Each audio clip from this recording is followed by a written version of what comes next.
Isaac H. Willis Jr., and I'm a musician. And I've been a professional musician since I was 9. Started back in the 60s. I started back in the 60s, and I'm still doing it, and I just turned 60 years old. How'd I do that? How'd that happen? Who got you into the whole rock and roll thing? The Beatles.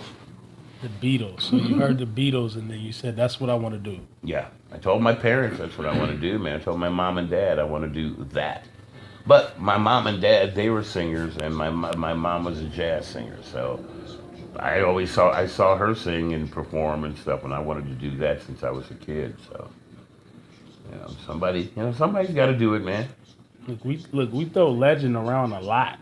Somebody's been doing something for 50 years. Well, I can't believe longevity. That's man, legendary. I can't believe that. I mean, I can't believe I've been doing this stuff for 50 years. It doesn't feel like it. I mean, until I had my little thing a couple weeks ago with my high blood pressure spiking and, all that other stuff. I gave it no thought, the fact that I've been doing this for so long, but what do you do? That's a long time. That's a long time, And to do your passion. Well, yeah. To find something that's your passion and make it your life. That's special. Well, see, I was always taught that, that you can do that. You know what I mean? I mean, I was always told, well, yeah, you can do that too. I mean, it doesn't, why should you be forced to do something that you hate? Right. In order to live, I don't get that at all. I don't get that at all. It's crazy. It's crazy. So you grew up in Missouri? St. Louis. Tell us a little bit about St. Louis, Missouri. I mean, what is St. Louis about? I've never been. What is that? Well, St. Louis is an old jazz town. It's an old blues town, and lots of performers from St. Louis. Donny Hathaway, people like Phyllis Diller, Brad Pitt, John Goodman, people like that from St. Ike and Tina Turner. They spent some time there. Chuck Berry, Uncle Chuck, Miles Davis, you name it. I mean, there's all sorts of people from St. Louis. There's all sorts of people from the St. Louis area who were like legendary performers. And that's, that's something that I could never even think about being mentioned in the same breath with. I mean, those are the kind of people that, when I was a kid, my mom and dad used to hang out with these folks, and they'd come to our house. Lou Rawls, my mom was born in Chicago, but she moved to St. Louis when she was 6. But she and Lou Rawls were kids in the kids' choir in Chicago when they were 6 years old. And Miles Davis is from across the river from St. Louis. So my parents, they all used to hang out together, back when they were kids. I used to see these folks come to my house and stuff, but I didn't know they were famous or nothing. Right. So right. Just like whatever. Oh, that's Uncle. That's Uncle. Yeah, it's Uncle Lou. It's Uncle Miles. It's Uncle Aretha. It's Uncle, whoever. Oh wow, that's crazy. Yeah. So your whole life has been surrounded by that. Sure, wow. But I never gave it any thought. You know what I mean? I never gave that any thought. Do you kind of go through that now, where you got all these crazy fans, and then you look yourself in the mirror and you're like, wait a minute. Yeah. I mean, look. I had to tell my daughter, your wife, the same thing. I said, well, you remember when so-and-so used to come over to the house, or your uncle so-and-so, or your aunt so-and-so? Well, yeah, that's so-and-so. That's Frank Zappa. That's Denny Wally. That's all these famous, legendary people. He said, but those are like your uncles and aunts and stuff. And it took Leah a while to even realize that essentially that's how I grew up. That's what life was like in the Willis family. I know she got this great story about thinking that you were lying because you were always gone. Yeah. She said these people would walk up and ask me about my dad, and I'll be like, "What are you talking about?" Well, the thing actually, that's just dad. The thing around here, you're just pawpaw. Yeah, exactly. And they don't get it either. Well, here's the thing. Grandbaby. The day that let's see, Isaac and Leah were in junior high. They're in middle school, and Leah came back and asked me, "Well, Dad, are you supposed to be famous or something?"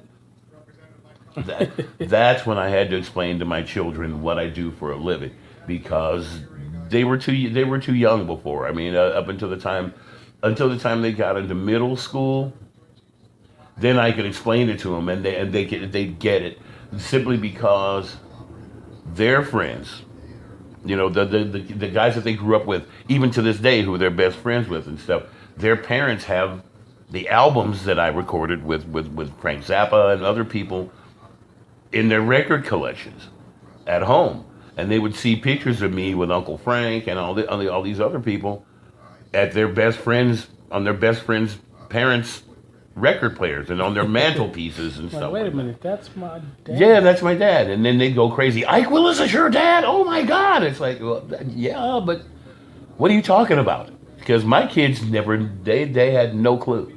They had no clue because Mom and I well, we never explained anything about it because they were just too young to get the picture until they were in their teens, and they were their early teens. They were 11 and 12, and they finally got the picture because they'd see pictures of me and hear albums with me on them and stuff at their friends' houses.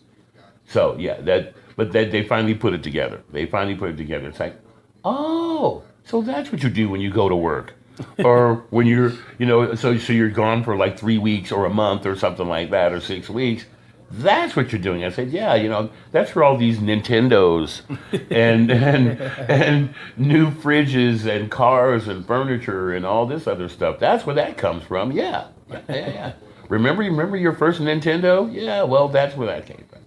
And the new Nintendo and the one after that and the Xbox and all that. Right. Yeah. So you started off with Frank Zappa. Who did you start off with? That was, professionally, in the actual business, Frank Zappa. That was like my first major gig. What was that like? What was the story? How did you even meet up? Well, everybody's heard this. When I was, Denise and I were in college, and it was 1977. We were going to Washington University, and a couple of my classmates were were in charge of the concert committee, and they ended up booked Frank to come to Wash U for a gig, and I basically got myself on on the local crew so that I could help move equipment and to take notes. Essentially, that's what I was going to do because I'd already been playing professionally for 12 years at that point, since I was 9 years old. So we set up all the equipment, and Frank and the band came in there, and we made eye contact, and that was pretty much it. After sound check, he just pulled me over to his table backstage when everybody was eating before the show, and just started talking to me, and asked me if I was a musician, if I played any instruments and stuff like that. And I said, yeah, well, I play a little guitar, I sing a little bit. Then he drags me into his dressing room, hands me his guitar, makes me play, makes me sing, and invited me to come out and audition for his band. He'd fly me out to LA to audition for his band. Wow. Which is 8 months later, I did. I mean, while mom was marching and graduating and stuff, because I was in summer school catching up on my missed credits and stuff, because I'd taken like a half a semester off, and then I was catching up on all my credits and stuff. So while Mom is marching, doing the cap and gown thing, I'm in my dormitory room on campus, and he called me and said, "Okay, I'm ready. Let's go. I'm flying you out. You're out of here. Okay, you're not going to law school. You're coming with me." Fine. He goes, "You better call your parents."